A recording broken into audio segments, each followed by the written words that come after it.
How much better to heal than seek revenge from injury? Vengeance wastes a lot of time and exposes you to many more injuries than the first that sparked it.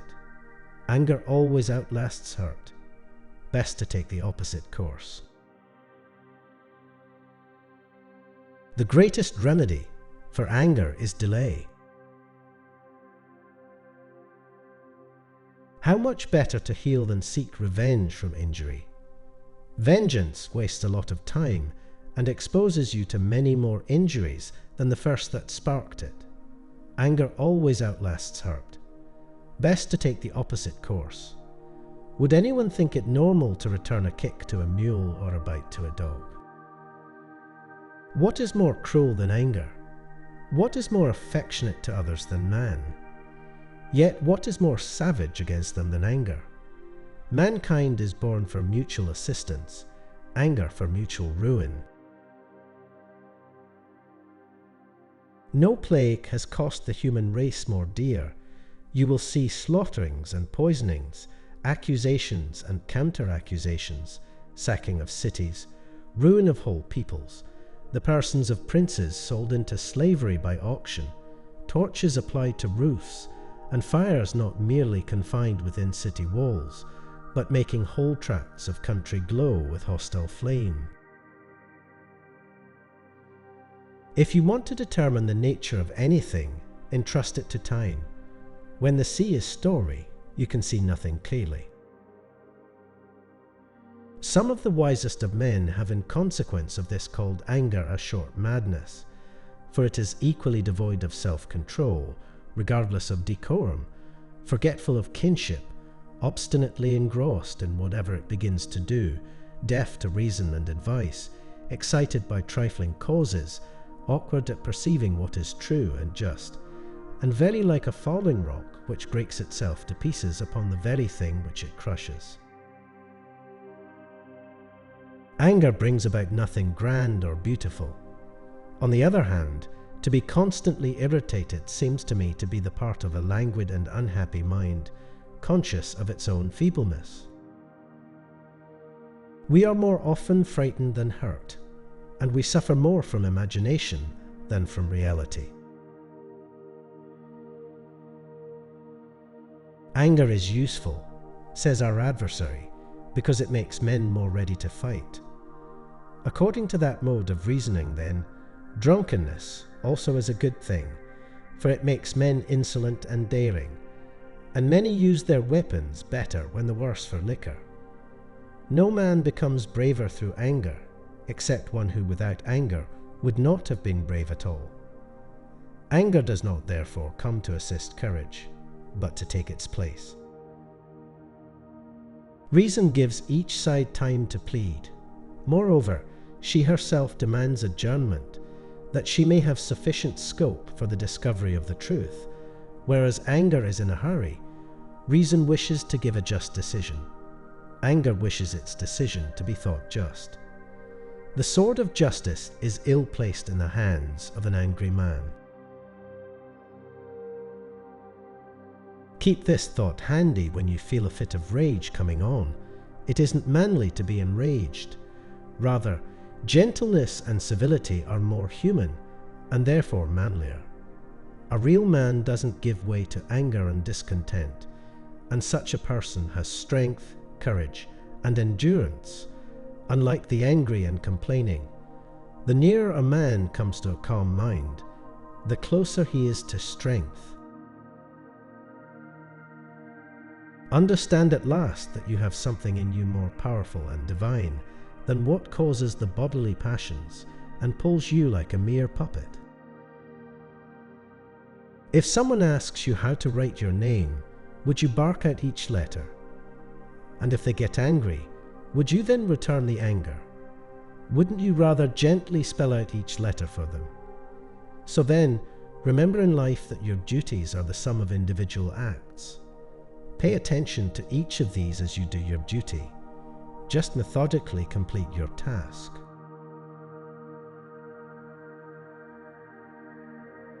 You shouldn't give circumstances the power to rouse anger, for they don't care at all.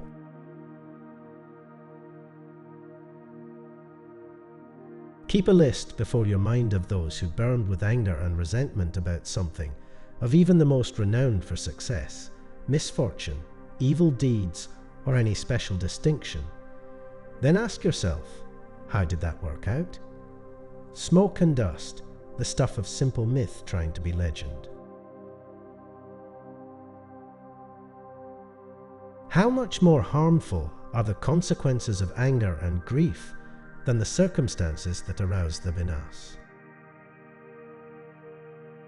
When you wake up in the morning, tell yourself, the people I deal with today will be meddling, ungrateful, arrogant, dishonest, jealous, and surly.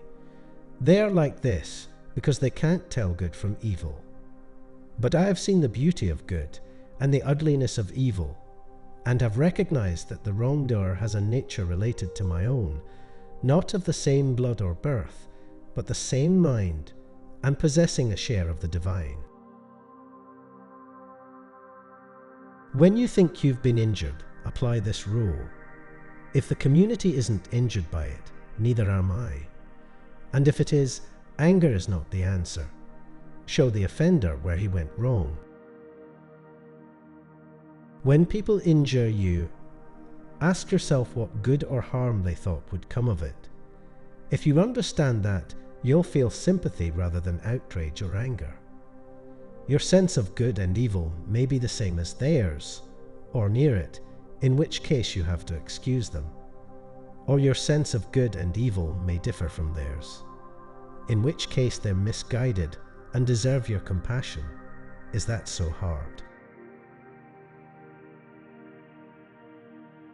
None of them can hurt me. No one can implicate me in ugliness. Nor can I feel angry at my relative or hate him. We were born to work together like feet, hands, and eyes, like the two rows of teeth, upper and lower. To obstruct each other is unnatural. To feel anger at someone, to turn your back on him, these are obstructions. It is possible to curb your arrogance, to overcome pleasure and pain, to rise above your ambition, and to not be angry with stupid and ungrateful people, yes, even to care for them. From Sextus, to investigate and analyze, with understanding and logic, the principles we ought to live by. Not to display anger or other emotions, to be free of passion and yet full of love. How satisfying it is to dismiss and block out any upsetting or foreign impression, and immediately to have peace in all things.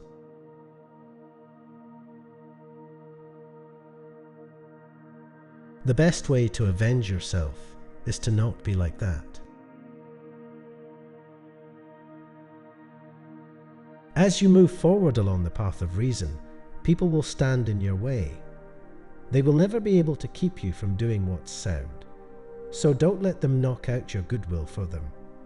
Keep a steady watch on both fronts, not only for well-based judgments and actions, but also for gentleness with those who would obstruct our path or create other difficulties.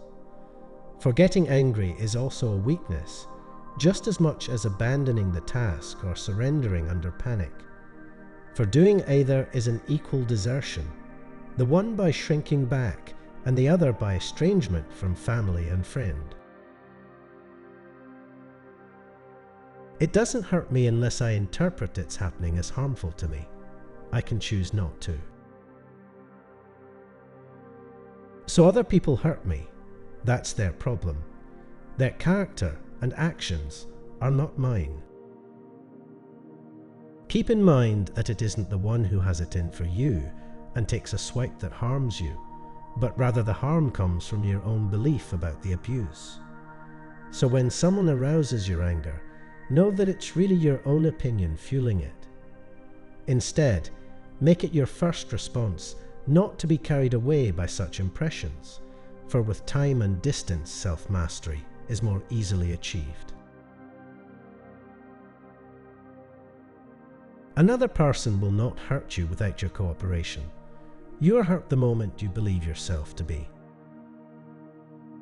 You must completely control your desire and shift your avoidance to what lies within your reasoned choice. You must no longer feel anger, resentment, envy, or regret. Every habit and capability is confirmed and grows in its corresponding actions, walking by walking and running by running. Therefore, if you want to do something, make a habit of it. If you don't want to do that, don't, but make a habit of something else instead. The same principle is at work in our state of mind. When you get angry, you've not only experienced that evil, but you've also reinforced a bad habit, adding fuel to the fire.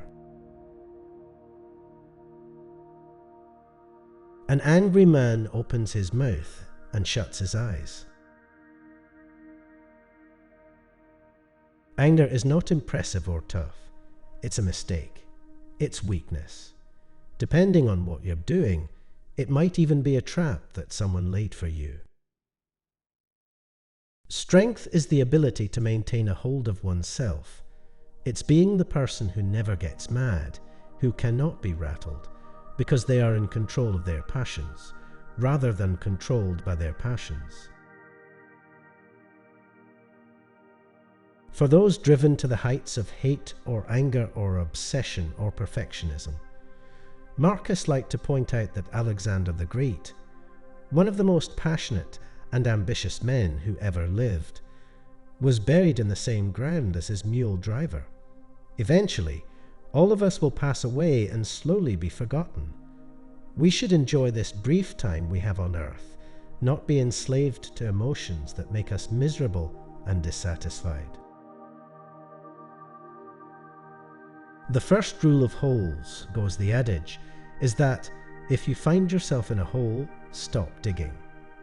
This might be the most violated piece of common sense wisdom in the world, because what most of us do when something happens, goes wrong, or is inflicted on us, is make it worse. First, by getting angry or feeling aggrieved, and next, by flailing around before we have much in the way of a plan. Today, give yourself the most simple and doable of tasks. Just don't make stuff worse. Whatever happens, don't add angry or negative emotions to the equation. Don't react for the sake of reacting. Leave it as it is. Stop digging. Our reaction is what actually decides whether harm has occurred. If we feel that we've been wronged and get angry, of course that's how it will seem. If we raise our voice because we feel we're being confronted, naturally a confrontation will ensue. But if we retain control of ourselves, we decide whether to label something good or bad. In fact, if that same event happened to us at different points in our lifetime, we might have very different reactions. So why not choose now to not apply these labels? Why not choose not to react?